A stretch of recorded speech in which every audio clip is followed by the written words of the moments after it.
অষ্টম শ্রেণীর অষ্টম চ্যাপ্টার কেমিক্যাল রিয়াকশনের আজকে পার্ট ওয়ানে আমরা মোটামুটি রাসায়নিক বিক্রিয়া প্রতীক সংকেত যোজনী এবং কিছু রাসায়নিক বিক্রিয়া দেখছিলাম এবং এটা সমতাকরণ কিভাবে করে বা অনুর হিসাবটাও ক্যালকুলেশন করছিলাম। আমাদের 70% পড়া এদের হয়ে গেল, বাকি কিছু টপিকস বাকি আছে। রাসায়নিক বিক্রিয়ার আরও কিছু টপিকস বাকি আছে, সেটার ভিতরে বিক্রিয়াকে বিভিন্ন ভাগে ভাগ করছে: সংযোজন, দহন, এরপরে হলো বিয়োজন বিক্রিয়া, এরপরে প্রতিস্থাপন বিক্রিয়া। সো এই বিক্রিয়াগুলোর ভিতরে আমরা ফার্স্টলি দেখব সংযোজন বা অ্যাডিকশন। আমরা অনেকগুলো বিক্রিয়া দেখছিলাম, তো ওটার ভিতরে কোনটা সংযোজন, কোনটা দহন, কোনটা প্রতিস্থাপন, কোনটা বিয়োজন, এটা আমরা আজকে আলোচনা করব। এটা খুবই একটা সিম্পল বিষয়, খুব সহজে বোঝা যায়। সংযোজনটা কি? সংযোজনটা হলো, সাপোজ এখানে একটা মৌল দেওয়া আছে আয়রন, এখানে একটা মৌল দেওয়া আছে, দুটোই মৌল আয়রন প্লাস অক্সিজেন। তো এই দুইটা মৌল বিক্রিয়ক পদার্থ, এই দুইটা মৌলকে অ্যাডজাস্টমেন্ট করলে রাইট সাইডে যেটা হবে সেটা উৎপাদক বা প্রডিউস, এটা হলো রেডিয়েন্ট বা বিক্রিয়ক পদার্থ। তো এই দুইটা পদার্থ বিক্রিয়া করার ফলে একটা নতুন একটা ভিন্নধর্মী একটা উৎপাদক তৈরি হবে। তো এটা কেন সংযোজন বিক্রিয়া? সংযোজন বিক্রিয়ার যে ডেফিনেশন, একদম ইজি যে ডেফিনেশন, সেটা হচ্ছে দুই বা ততোধিক পদার্থ একত্রিত হয়ে সম্পূর্ণ ভিন্নধর্মী নতুন একটি রাসায়নিক পদার্থ তৈরি করে, তাকে সংযোজন বিক্রিয়া বলে। দুই বা ততোধিক পদার্থ একত্রিত হয়ে, দুই বা ততোধিক পদার্থ যখন বিক্রিয়ায় অংশগ্রহণ করে, তখন উৎপাদকে তারা একত্রিত হয়ে নতুন একটা ভিন্নধর্মী পদার্থ তৈরি করে, যাকেই বলা হচ্ছে অ্যাডিকশন রিয়াকশন বা সংযোজন বিক্রিয়া।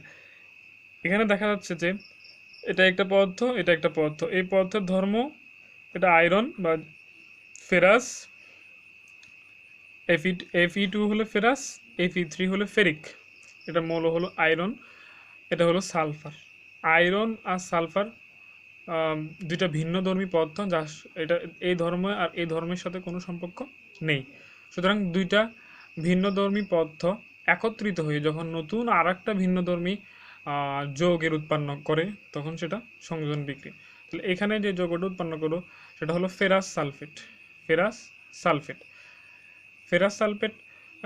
এখানে যে যৌগটা উৎপন্ন করছে, এই ফেরাস সালফেটের যে ধর্ম, তার সাথে শুধু সালফারের ধর্মের কোনো মিল নেই, এবং ফেরাস সালফেটের যে ধর্ম, তার সাথে আয়রনের কোনো মিল নেই।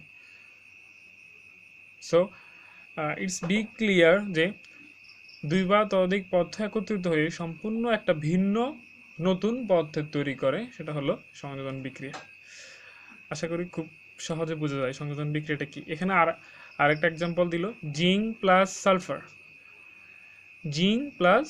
জিঙ্কও একটা মৌল, সালফারও একটা মৌল। সো এই দুইটা মৌল একত্রিত হয়ে যখন প্রডিউসে চলে যাবে, তখন নতুন একটা ভিন্নধর্মী পদার্থ উৎপন্ন করবে, সেটা সংযোজন বিক্রিয়া।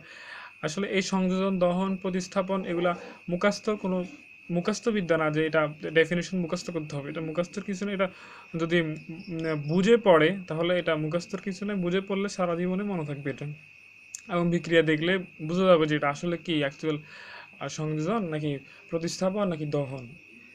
যখন এটা খুব ভালো করে আয়ত্ত করা যাবে, ডেফিনেশনটা বুঝে পড়া যাবে, তখন এটা মুখস্থ করা লাগবে না, অর্থাৎ এটা এমনিতেই বোঝা যাবে, এবং যে কোনো বিক্রিয়া দেখার সাথে সাথে বলে দিতে পারবা যে এটা কি সংযোজন নাকি প্রতিস্থাপন না দহন। সো আশা করি সংযোজন বিক্রিয়াটা বোঝা গেল। এরপরে আসতেছে আমাদের দহন বিক্রিয়াটার একটা কমন জিনিস আছে, সেটা হলো অক্সিজেনের সাথে যে অন্য কোনো মৌল বিক্রিয়া করলে যেটা উৎপন্ন করবে সেটা দহন। মানে দহন হতে হলে অবশ্যই সেখানে অক্সিজেনের উপস্থিত থাকতে হবে, সেটা sulphur plus oxygen, sulphur dioxide, বা এখানে কার্বনও থাকতে পারে, carbon plus oxygen, carbon dioxide, অর্থাৎ যাই থাকে সেখানে অক্সিজেনের বিক্রিয়কের ভিতরে, এই লেফট সাইডে তো বিক্রিয়ক, এটা পুরোটা বিক্রিয়ক, এই বিক্রিয়কের ভিতরে এখানে অবশ্যই অক্সিজেন আত্মপোষক কি হতে হলে, কম্বিনেশন বা রিয়াকশন বা দহন বিক্রিয়া হতে হলে অবশ্যই অক্সিজেনের উপস্থিতি লাগবে, অর্থাৎ অক্সিজেনের উপস্থিতিতে যে বিক্রিয়াটা হয় সেটা দহন বিক্রিয়া। খুব ইজিলি অক্সিজেনের উপস্থিতিতে যে বিক্রিয়াটা হয় সেটাই দহন বিক্রিয়া। এখানে আবার দিল ম্যাগনেসিয়াম অক্সিজেন, এখানে অক্সিজেনের উপস্থিতি আছে, সো এটা দহন বিক্রিয়া। I hope it's clear. এরপর আসতেছে প্রতিস্থাপন বিক্রিয়া। তাহলে অক্সিজেনের সাথে যে কোনো মৌলের বিক্রিয়া হলে সেটা অবভিয়াসলি দহন বিক্রিয়া। প্রতিস্থাপন বিক্রিয়া বা সাবস্টিটিউশন অর ডিসপ্লেসমেন্ট রিয়াকশন। প্রতিস্থাপন বিক্রিয়াটা কি, একটা মৌল একটা যৌগকে যখন কি করবে, এখানে ফেরাস আয়রন, এখানে কপার সালফেট, তাহলে ফেরাসটা হলো প্লাস, তাহলে কপার সালফেট পুরো একটা যৌগ, তাহলে ফেরাসটা এখান থেকে কার সাথে ফেরাসটা বিক্রিয়া করবে, অবশ্যই সালফেটের সাথে, যেহেতু এটা প্লাস এটা মাইনাস, সো ফেরাসটা এখান থেকে গিয়ে সালফেটের সাথে কি করবে, বিক্রিয়া করবে, সালফেটের সাথে বিক্রিয়া করবে। সালফেটের সাথে বিক্রিয়া করলে ফেরাস সালফেট হবে, ফেরাস সালফেট, বাকি থাকবে কি কপার একা মৌল হিসেবে বসে যাবে, একটা মৌল হিসেবে বসে যাবে। তাহলে এই এক্সাম্পল থেকে, এই বিক্রিয়া থেকে আমরা প্রতিস্থাপনটা বুঝতে পারি যে কোনো একটা মৌল একটা যৌগকে আলাদা করে অপর একটি মৌলকে এই কপারকে সরিয়ে কপারের নিজ জায়গায় সে বসছে এবং কপারকে আলাদা করে সরাই দিল, তাহলে এটা হলো প্রতিস্থাপন বিক্রিয়া। অর্থাৎ কোন এই মৌলটা এই যৌগতে এসে নিজে বসে কপারকে কি করলো, অন্য একটা মৌলকে সালফেট কিন্তু যৌগ, একটা মৌলকে আলাদা করে দিবে, এটা হলো প্রতিস্থাপন বিক্রিয়া। এখানে যদি বইয়ের ভাষায় বলি যে এই সকল বিক্রিয়া যে কোনো একটি মৌল কোনো যৌগ থেকে অপর একটি মৌলকে সরিয়ে নিয়ে অপর একটা মৌলকে জাস্ট এখান থেকে সরাই নিল, একটা মৌলকে আলাদা করে দিল, ওই জায়গায় নিজে দখল করলো, এই কপারের জায়গাটা ও নিজে দখল করে ফেরাস সালফেট হলো, কপারকে সে কী করলো, আলাদা করে দিল। তাহলে ডেফিনিশন, এই সকল বিক্রিয়া যেখানে একটি মৌল কোনো যৌগ থেকে অপর একটি মৌলকে সরিয়ে নিজে ওই স্থান দখল করে নতুন যৌগ তৈরি করে তাকে প্রতিস্থাপন বিক্রিয়া বলে। আবারও ক্লিয়ার করে বলি যে একটা মৌল একটা যৌগের সাথে যখন বিক্রিয়া করে তখন ওই যৌগের ভিতরে যে মৌলটা থাকে সেটাকে আলাদা করে দিয়ে এই মৌলটা ওর জায়গা দখল করে এবং প্রিভিয়াস যে মৌলটা ছিল সেটাকে আলাদা করে দেয়, কোথায়, উৎপাদকে গিয়ে সেটাকে আলাদা করে দেয়, এটা হলো প্রতিস্থাপন বিক্রিয়া। আশা করি বোঝা গেছে। এরপর আসতেছে বিয়োজন বিক্রিয়া। বিয়োজন বিক্রিয়া কি, বিয়োজন বিক্রিয়া হলে একটা যৌগ থাকবে, সাপোজ ক্যালসিয়াম কার্বনেট, যেটা আমরা সবাই মোটামুটি বুঝি, ক্যালসিয়াম কার্বনেট মানে চুনা পাথর, CaCO3, ক্যালসিয়াম কার্বনেট।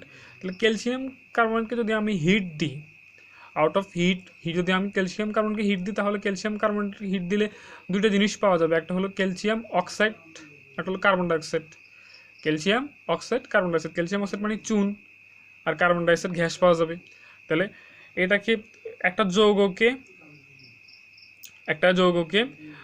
হিট দেওয়ার পরে, তাপ দেওয়ার পরে দুই বা ততোধিক মৌল বা যৌগ পাওয়া যায়, সেটা হলো কি বিয়োজন। বিয়োজন মানে ভেঙে ফেলা, মানে একটা যৌগকে আমি ডেল্টা তাপ দিলাম, তাপ দেওয়ার ফলে ওটা কি হলো, ভেঙে গিয়ে দুই বা ততোধিক মৌল বা যৌগ উৎপন্ন করলো, সেটা হলো কি বিয়োজন বিক্রিয়া। বিক্রিয়াগুলো এখানে শেষ। আশা করি বিক্রিয়াগুলো বোঝা গেল। আমি আবার একটু সামারি করি। সংযোজন বিক্রিয়া কি, একটা দুই বা ততোধিক মৌল যুক্ত হয়ে একটা ভিন্নধর্মী নতুন মৌল উৎপন্ন করে, সেটা হলো সংযোজন বিক্রিয়া। আবার বলি দহন বিক্রিয়া হতে হলে অবশ্যই অক্সিজেনের উপস্থিতি হতে হবে। অক্সিজেনের উপস্থিতিতে কোনো মৌল বা যৌগ ক্রিয়া করে নতুন একটা পদার্থ উৎপন্ন করে, সেটা হলো দহন বিক্রিয়া হতে হলে অবশ্যই কি হতে হবে, অক্সিজেনের উপস্থিতি হতে হবে। প্রতিস্থাপন বিক্রিয়া কি, একটা মৌল একটা যৌগের সাথে বিক্রিয়া করবে। এখানে সত্য হলো একটা মৌল একটা যৌগের সাথে বিক্রিয়া করে ওই যৌগের ভিতরে যে মৌলটা থাকবে সেটাকে সরাইয়ে দিয়ে নিজে ওখানে বসবে এবং ওই মৌলটাকে আলাদা করে দিবে। ওকে, এরপর হলো বিয়োজন বিক্রিয়া মানে একটা যৌগকে তাপ দিয়ে সেটাকে ভেঙে ফেলা, তাপ দিয়ে দুই বা ততোধিক নতুন মৌল বা যৌগের উৎপন্ন করা।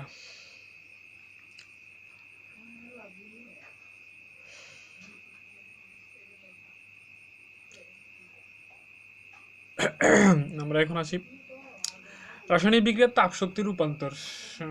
এই টপিক্সটা খুব ইম্পর্টেন্ট একটা টপিক। রাসায়নিক বিক্রিয়া কিভাবে তাপ শক্তি উৎপন্ন হয়। রাসায়নিক বিক্রিয়ার তাপ শক্তি উৎপন্ন হয়, এটা যদি একটা এক্সাম্পল দিয়ে বোঝাতে যাই, তাহলে আমরা জানি যে ক্যালসিয়াম অক্সাইড, যেটা হলো চুন, ক্যালসিয়াম অক্সাইড, এই এক্সাম্পলটা খুব ইজি। ক্যালসিয়াম অক্সাইড প্লাস পানি, তাহলে ক্যালসিয়াম অক্সাইড প্লাস পানি এখানে কি তৈরি হবে? Calcium hydroxide. Calcium hydroxide, because এখানে ক্যালসিয়াম হলো একটা, অক্সিজেন হলো কয়টা? দুইটা। অক্সিজেন দুইটা, O2, হাইড্রোজেন দুইটা, H2। সুতরাং এখানে ক্যালসিয়াম হাইড্রোক্সাইড উৎপন্ন হবে। ক্যালসিয়াম অক্সাইড যখন পানির সাথে বিক্রিয়া করে তখন ক্যালসিয়াম হাইড্রোক্সাইড উৎপন্ন হয়। এটা খুবই জেনারেল একটা বিক্রিয়া, আর এটা সবাই জানি আমরা। ক্যালসিয়াম অক্সাইড মানে চুন, চুন যখন পানির সাথে বিক্রিয়া করে তখন ক্যালসিয়াম হাইড্রোক্সাইড উৎপন্ন হয়। তাহলে এখানে তাপের কথাটা, রাসায়নিক বিক্রিয়া তাপ রূপান্তর, তাপ শক্তি রূপান্তর। তো এইটা এই বিক্রিয়ার মাধ্যমে এটা মোটামুটি বোঝা যায় কীভাবে। ক্যালসিয়াম অক্সাইড, চুন, বাসাবাড়িতে মোটামুটি সবারই চুন থাকে। ক্যালসিয়াম অক্সাইড, এটার ভিতরে যদি আমি পানি মিশ্রণ করি তখন কিছুক্ষণ পর এখানে কি হয়? বুদবুদ করে একটা হিট উৎপন্ন হয়, একটা তাপ উৎপন্ন হয়। ক্যালসিয়াম অক্সাইড চুনের সাথে যদি আমি পানি মিশ্রণ করি তখন কিছুক্ষণ পর একটা কি হয়? তাপ উৎপন্ন হয়, বুদবুদ করে একটা তাপ উৎপন্ন হয়। তাহলে এই তাপটা উৎপন্ন হয়, তাহলে এটা কি কি বিক্রিয়া? এটা অবভিয়াসলি তাপ উৎপাদী বিক্রিয়া। আর একটা ইম্পর্টেন্ট কথা আছে, সেটা হলো রাসায়নিক বিক্রিয়ায় অবশ্যই তাপ হয় উৎপাদী হবে, না হয় তাপ হারি হবে। এমন হবে না যে তাপ উৎপাদীও নয় তাপ হারিও নয়, এমন হবে না। অর্থাৎ তাপ হয় অনেক বেশি বাড়বে বিক্রিয়া উৎপাদক পদার্থে যখন বিক্রিয়া করবে, হয় দেখা যাবে উৎপাদক পদার্থে তাপ অনেক বেশি বেড়ে গেছে, অথবা বিক্রিয়া করার পর দেখা যাবে যে উৎপাদক পদার্থে তাপ অনেক বেশি ডিক্রিজ বা কমে গেল। সো এখানে দেখা যাচ্ছে ক্যালসিয়াম অক্সাইডের সাথে পানি বিক্রিয়া করলে অবশ্যই কী হবে? তাপ উৎপাদী হবে। ক্যালসিয়াম হাইড্রোক্সাইড যেটা উৎপন্ন হবে অবশ্যই সেটা তাপ উৎপাদী হবে। কিন্তু কিছু কিছু বিক্রিয়া দেখা যাবে যে যখন কি হবে, বিক্রিয়া করবে তখন উৎপাদক পদার্থে তাপ হারি হচ্ছে, তার মানে তাপ বর্জন করতেছে। অর্থাৎ এটা বোঝাচ্ছে যে রাসায়নিক শক্তি রূপান্তর মানে রাসায়নিক কেমিস্ট্রি নিয়ে কাজ করতে গেলে বিক্রিয়া যখন হবে তখন অবশ্যই তাপ হয় উৎপাদী বিক্রিয়া হবে, না হয় তাপ হারে বিক্রিয়া হবে। অর্থাৎ এই বিক্রিয়াটা তাপ উৎপাদী বিক্রিয়া। এরকমভাবে শত শত বিক্রিয়া, যত বিক্রিয়াই আছে কেমিস্ট্রিতে, সব বিক্রিয়াই হয় তাপ উৎপাদী বা তাপ হারে। আশা করি এই পুরোটা বইয়ের যেটা দেওয়া আছে 2018 সালে, এই রাসায়নিক শক্তির বিক্রিয়া তাপ শক্তি রূপান্তর, এটা পুরোটা পড়লে মোটামুটি তো বোঝা যাবে। তবে আমি একটা এক্সাম্পল দিয়ে বোঝানোর চেষ্টা করলাম। এখানে বলছে যে তোমরা মোম জ্বালালে কি ধরনের রাসায়নিক বিক্রিয়া হয় তা জেনেছ, এবার বলো তো এখানে কোন ধরনের শক্তি রূপান্তর করছে? জ্বলন্ত মোমের কাছাকাছি হাত দিলে হাত গরম লাগে, স্বাভাবিক। আবার অন্ধকারে মোম জ্বালালে এর আশেপাশে দেখতে পাই, তাহলে এই কথা বলা যায় যে মোম জ্বালানোর ফলে তাপ শক্তি উৎপন্ন হয় বলে হাতে গরম লাগে। মোমটা জ্বালানোর পরে তাপ শক্তি উৎপন্ন হয় তো বলে হাতে গরম লাগে। যদি তাপ শক্তি উৎপন্ন না হইতো তাহলে গরম লাগার কোনো কথাই না। এরপর এটা কি করে? তাপ শক্তি থেকে আলো শক্তিতে রূপান্তর হয়। একে পোড়ালে এতে সঞ্চিত রাসায়নিক শক্তি রূপান্তরিত হয়ে তাপ এবং আলো শক্তিতে রূপান্তরিত হয়। একইভাবে গ্যাসের চুলায়ও গ্যাস জ্বালালে একই ঘটনা ঘটে। আশা করি বোঝা গেল যে রাসায়নিক শক্তির তাপ কিভাবে রূপান্তর হয়। অর্থাৎ একটা বিক্রিয়া হয় তাপ উৎপাদী হবে, না হয় তাপ হারি হবে। হয় অনেক বেশি তাপ সে গ্রহণ করবে, আর না হয় অনেক বেশি তাপ সে বর্জন করবে। মূল কথাটা হচ্ছে এটা, শক্তি রূপান্তর, রাসায়নিক শক্তি রূপান্তর মূল কথাটাই হচ্ছে এটা। এরপরে সূক্ষ্ম কোষ বা ড্রাই সেল, মোস্ট ইম্পর্টেন্ট একটা হিন্টস। সূক্ষ্ম কোষ বা ড্রাই সেল, সূক্ষ্ম কথাটা যদি আমরা মিনিংসে চলে যাই, সূক্ষ্ম কথার অর্থ হলো যেখানে তরল পদার্থ উপস্থিত নাই, মানে পানি জাতীয় অন্য কোনো পদার্থ উপস্থিতি নাই। ড্রাই সেল, ড্রাই মানে সূক্ষ্ম কোষ অর্থাৎ বোঝাচ্ছে যে এটাই যেখানে কোনো তরল পদার্থের উপস্থিতি নাই, তরল লেস একটা পদার্থ, লিকুইড লেস পদার্থ। তো এটা সূক্ষ্ম কোষ। সো ব্যাটারিতে তো কোনো তরল পদার্থ নাই, এটা আমরা সবাই মোটামুটি জানি। তো এখানে একটা ড্রাই সেল বা সূক্ষ্ম কোষের একটা চিত্র দেখানো হয়েছে এখানে। এই ড্রাই সেল, এটা পেন্সিল ব্যাটারির একটা চিত্র দিছে এখানে। পেন্সিল ব্যাটারির ক্যাপ, একটা ক্যাপ থাকে, এই ক্যাপটা হলো ধাতব টুপি, এটা চিহ্ন হলো প্লাস। এখানে চিত্রটা থেকে বোঝাচ্ছি আমি শুধু। এখানে যে সূক্ষ্মকোষটা দিয়েছে ওটা হলো পেন্সিল ব্যাটারি, যেগুলো দিয়ে ঘুরে চালায়। ওই ড্রাই সেলটার উপরে যেটা থাকে, উপরে এরকম গোল চিহ্ন দিয়ে যেটা থাকে সেটা হচ্ছে ধাতব টুপি বা যেটাকে ক্যাপ বলি। এরপরে নিচে নিচে যেটা থাকে এভাবে মোড়ানো যেটা থাকে, কপার কপার যেটা মোড়ানো থাকে, জিঙ্ক দিয়ে যেটা মোড়ানো থাকে, বাহিরে জিঙ্ক দিয়ে যেটা মোড়ানো থাকে সেটা হচ্ছে দস্তার পাত্র, যেটা মাইনাস, যেটার আয়নটা হলো মাইনাস, ধাতব টুপির আয়নটা হলো প্লাস। আর মাঝখান বরাবর যেটা দেওয়া আছে সেটা হলো কি দণ্ড, এটা কার্বন দণ্ড। কি দণ্ড? কার্বন দণ্ড। এরপরে এটার এখান বরাবর যেটা দেওয়া আছে, সো এটা বাহ্যিক দিকগুলো আমরা বুঝলাম। কি বাহ্যিক দিক? প্রথমে যদি একটা পেন্সিল ব্যাটারি আমরা নিই, এটার উপরে একটা কি থাকে, প্লাস্টিক মোড়ানো থাকে, প্লাস্টিক মোড়ানো থাকে। প্লাস্টিকের নিচে যেটা থাকে, মানে প্লাস্টিকটা উঠে ফেললে আমি যেটা দেখবো, সচরাচর যেটা চোখে দেখবো সেটা হলো দস্তার পাত্র। দস্তার পাত্র। তো একটা ব্যাটারি সচরাচর প্লাস্টিক মোড়ানো থাকে, কোম্পানির নাম লেখা থাকে বা বিভিন্ন ট্রেডমার্ক দেওয়া থাকে। এরপরে যেটা থাকবে প্লাস্টিকটা উঠালে যেটা পাওয়া যাবে সেটা হচ্ছে কি দস্তার পাত্র, যেটার আয়নটা হলো মাইনাস। আয়নটা মাইনাস, পুরোটা দস্তার পাত্র থাকবে, মোড়ানো থাকবে দস্তার পাত্র। এরপরে এটা হলো ধাতব টুপি, এবং ভিতরে কি কি জিনিস থাকে সেটা হচ্ছে অ্যামোনিয়াম ক্লোরাইড, কয়লার গুঁড়ো ও ম্যাঙ্গানিজ ডাইঅক্সাইডের মিশ্রণ।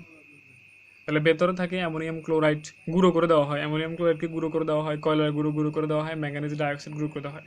তাহলে কি হচ্ছে, এই দস্তার ভিতর থেকে মাইনাস ইলেকট্রন গিয়ে কোথায় যায়, এই দণ্ডের ভিতরে। কি দণ্ড? কার্বন দণ্ড। দণ্ডের ভিতরে ধাতব টুপিতে পৌঁছায়।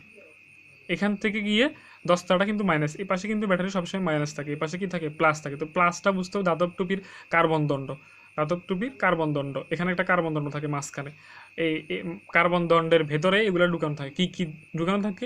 অ্যামোনিয়াম ক্লোরাইড, কয়লার গুঁড়ো, ম্যাঙ্গানিজ ডাইঅক্সাইডের মিশ্রণ। এই জিনিসগুলো কার্বন দণ্ডের ভেতরে ঢুকানো থাকে।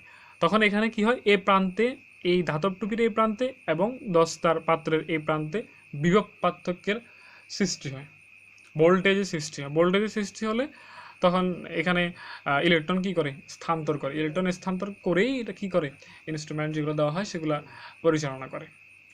যতক্ষণ পর্যন্ত ওর ভোল্টেজটা থাকবে ততক্ষণ পর্যন্ত সে কী করবে, কাজ নির্বিচ্ছিন্নভাবে করতে পারবে।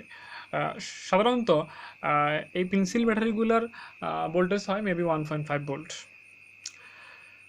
সো এবার আসি বইতে কী লিখছে এখানে দেখি। আশা করি মোটামুটি যে ডিসক্রিপশন দিলাম বোঝা গেল।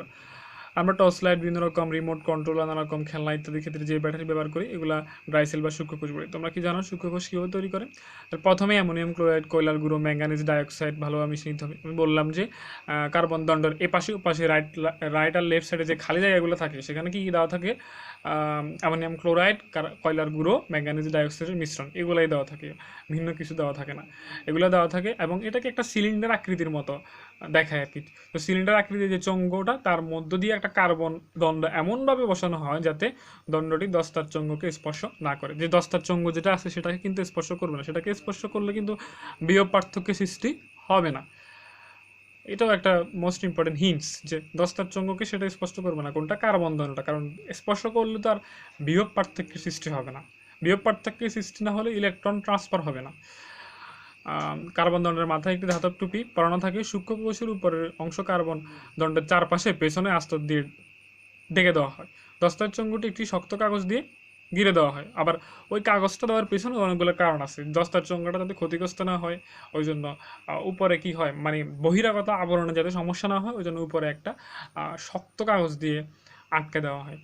এখানে দস্তার চৌঙ্গে ঋণাত্মক তড়িৎধার, আর এখানে যে প্লাস মাইনাস যেগুলোকে বলা হচ্ছে এটা হলো ধার, তড়িৎধার। ঋণাত্মক তড়িৎধার বা অ্যানোড হিসেবে কাজ করে। ধাতব টুপি কার্বন দণ্ডের উপরিভাগ ধনাত্মক তড়িৎধার বা ক্যাথোড হিসেবে কাজ করে। তাহলে এটাকে প্লাস, এটাকে বললাম আমি পজিটিভ, দ্যাট মিনস এটাকে বিজ্ঞানের ভাষায় বলা হয় ক্যাথোড, আর মাইনাস যেটা, এটাকে বলা হয় অ্যানোড। এখন আমরা দেখিনি কিভাবে সূক্ষ্মকোষ কাজ করে। তাহলে এখানে একটা বর্তনী দিয়ে বোঝালো যে সূক্ষ্মকোষ কিভাবে কাজ করে। তাহলে সূক্ষ্মকোষটা কি আমরা দেখলাম, একটা ব্যাটারি, এটা একটা ব্যাটারি, এটা একটা বর্তনী দিল। বর্তনীটা বলতে কি বোঝায়? বর্তনী বলতে বোঝাচ্ছে যে ইলেকট্রন প্রবাহপথ, ইলেকট্রন প্রবাহপথের যে একটা সিস্টেম, ওই সিস্টেমটিকে বর্তনী বলে। মানে একটাই বর্তনীতে অবশ্যই কি থাকবে, ড্রাই সেল থাকবে। তাহলে এখানে একটা ড্রাই সেল দেওয়া আছে। এটা হলো তোমার কারেন্ট প্রবাহ কিন্তু দুই প্রকার, একটা হলো কি এসি ডিসি, এটা কিন্তু ডিসি প্রবাহ, অর্থাৎ এখান থেকে যে বিভব শক্তিগুলো এখানে জমা আছে সেটা কিন্তু আমি কাজে লাগাচ্ছি, এটা কিন্তু সরাসরি এসি প্রবাহ না। সো এই বর্তনীর ক্ষেত্রে একটা ড্রাই সেল অবশ্যই লাগবে ডিসি প্রবাহের ক্ষেত্রে। ড্রাই সেলের একটা হলো প্লাস, একটা মাইনাস, যেটাকে আমরা ডিনোট করলাম ক্যাথোড অ্যানোড। এখানে একটা তড়িৎ প্রবাহ থাকবে, তড়িৎ লাইন থাকবে, এখানে একটা তড়িৎ লাইন থাকবে। এখানে একটা ইনস্ট্রুমেন্ট দেওয়া হলো, সেটা হচ্ছে একটা লাইট ফ্যান যেটা দেওয়া থাকে, এটা একটা লাইট দেওয়া হলো এখানে। তাহলে এখানে প্লাস আর এখানে মাইনাস। এখানেও কিন্তু এই লাইটের দুইটা কি আছে, ধার আছে, তড়িৎ ধার আছে দুইটা, এগুলো কি তড়িৎ ধার বলা হয়। দুইটা তড়িৎ ধার আছে, একটা প্লাসের সাথে যাবে, একটা মাইনাসের সাথে যাবে। তখন এখান থেকে বিদ্যুৎ প্রবাহ চলতে আরম্ভ করবে এবং ইলেকট্রন নির্বিচ্ছিন্নভাবে চলে, তো পরিবাহী তার হয়, তখন এখানে কি হবে, লাইটটা অবশ্যই আলোকিত হবে। আশা করি ড্রাই সেলটা এটা বেশি ইম্পর্টেন্ট। আশা করি এটা বোঝা গেল যে এটা আসতে পারে পরীক্ষায়, এটা আসতে পারে। সূক্ষ্মকোষের বর্ণনা দাও, তখন সূক্ষ্মকোষের বর্ণনা খুব ইজি। কীভাবে ইজি? একটা চিত্রের মাধ্যমে বর্ণনা দিলে খুব ইজি।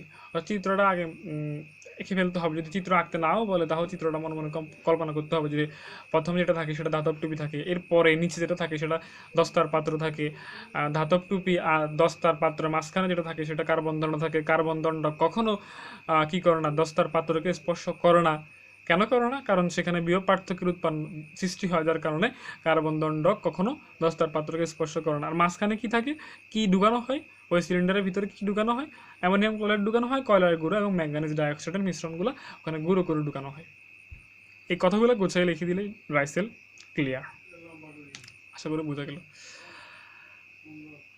এরপরে আসতেছি আমরা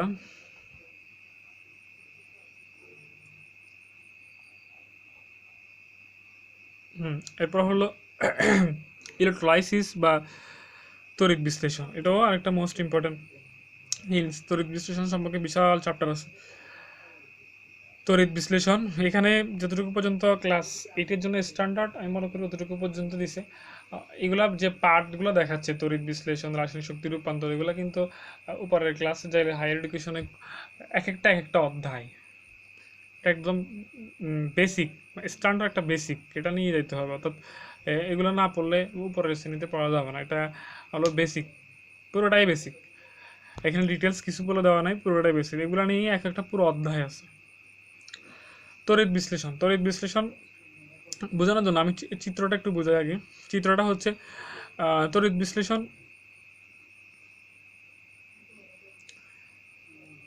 বিশ্লেষণ হতে হলে সাপোজ আমি একটা দ্রবণ নিলাম, প্রথমে দ্রবণ দ্রব্য, দ্রাবক, দ্রবণ, এগুলো কি, এগুলো আশা করি সবাই বুঝো, এগুলো সপ্তম শ্রেণীর পড়াশোনা, ক্লাস 6-এর পড়াশোনা এগুলো। তাহলে এই পাত্রে দ্রবণ নিব, দ্রবণটা অবশ্যই কী হতে হবে, তড়িৎ বিশ্লেষক হতে হবে। একটা পাত্র নিব, ওই পাত্রে দ্রবণ নিব, দ্রবণটা অবভিয়াসলি তড়িৎ বিশ্লেষক হতে হবে, গলিত বা বিগলিত তড়িৎ বিশ্লেষক পদ্ধ হতে হবে। তাহলে আমি কি বলতেছি, তড়িৎ বিশ্লেষণটা আমি প্রমাণ করতেছি যে তড়িৎ বিশ্লেষণটা কীভাবে হয় বা এর ডিসক্রাইব কীভাবে করে মোটামুটি। তো এখানে তড়িৎ বিশ্লেষক হতে হলে প্রথমে একটা পাত্র নেওয়া লাগবে, ওই পাত্রের ভিতরে কি লাগবে, দ্রবণ লাগবে। যে দ্রবণটা লাগবে সেটা অবশ্যই তড়িৎ বিশ্লেষক হতে হবে, অন্য কোনো দ্রবণ হলে কাজটা করা যাবে না। তো এখানে ওরা নিল কি দ্রবণ হিসাবে, সোডিয়াম ক্লোরাইড নিল। আমরা জানি যে sodium plus ion, chlorine minus ion, এটা আমরা স্বভাবত জানি যে sodium plus ion, chlorine minus ion.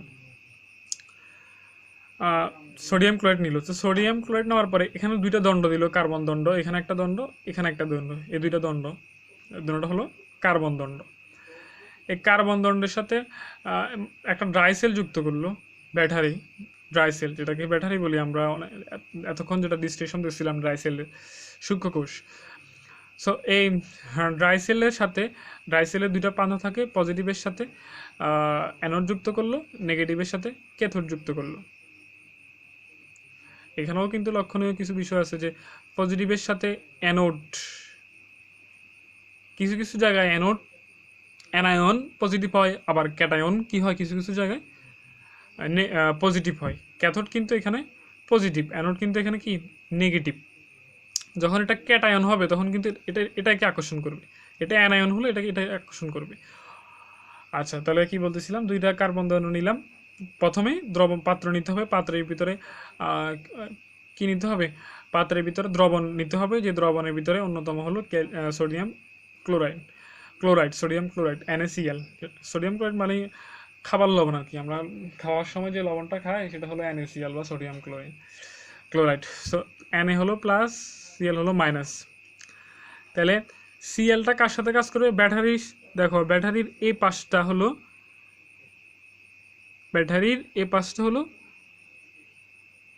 ঋণাত্মক, এ পাশটা হলো ধনাত্মক, এ পাশটা ঋণাত্মক, এ পাশটা ধনাত্মক। তাহলে ঋণাত্মকটা কাজ করবে অ্যানোডের সাথে, ধনাত্মকটা কাজ করবে ক্যাথোডের সাথে।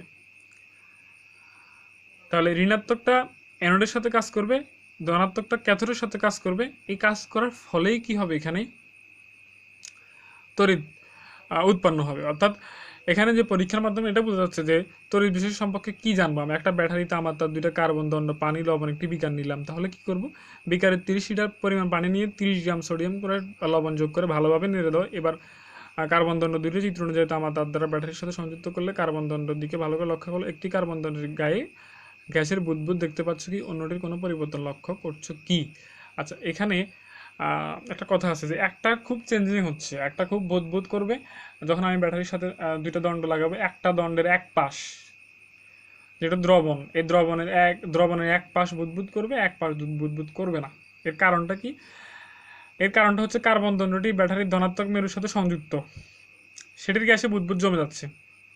ধনাত্মক কোনটা, এটা, এখানে বুদবুদ জমবে কোথায়, সোডিয়ামের পাশে বুদবুদ জমবে, কিন্তু এটার পাশে বুদবুদ হবে না, পানিগুলো এখানে বুদবুদ করবে না, এই দ্রবণে এখানে বুদবুদ করবে। আচ্ছা, ওয়াই, কেন করবে এটা, যে দণ্ডটি ব্যাটারির ঋণাত্মক প্রান্তের সাথে আছে সেটি ধূসর একটা প্রলেপের মতো দেখাবে। কেন এমনটি হচ্ছে, এর কারণ হলো ব্যাটারির সাথে সংযোগ দ্রবীভূত লবণের মধ্য দিয়ে বিদ্যুৎ প্রবাহ।